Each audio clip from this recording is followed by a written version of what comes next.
তিনটি কথা বলতে চাই।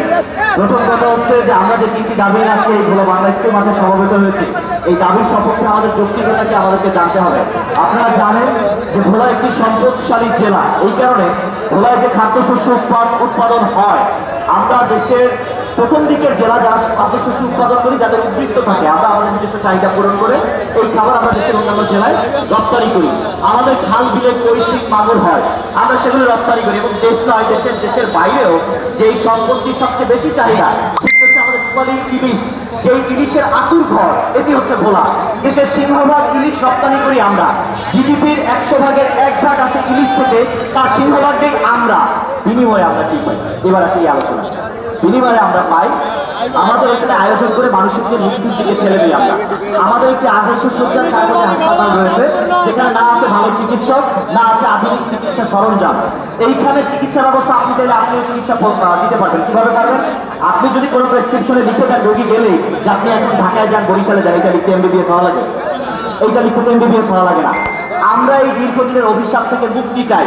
আমরা বাংলাদেশ আজকে স্বাধীন হয়েছে 8 শতাব্দীরও বেশি সময়, কিন্তু আমরা বাংলাদেশের মূল ভূখণ্ড থেকে এখনো বাইরে। একটা সেতুর মধ্য দিয়ে আমাদেরকে মূল ভূখণ্ডের সাথে সংযুক্ত করে দিন। আমরা কেন এতদিন এই দাবিটা আদায় করতে পারলাম না? এবার আসে সেই কথায়। আজকে এই মঞ্চটি আপনারা দেখতে পাচ্ছেন না, এখানে সকল সক্রিয় রাজনৈতিক দলের নেতৃবৃন্দ রয়েছে, অর্থাৎ ভোলাবাসী আজকে ঐক্যবদ্ধ হয়েছে।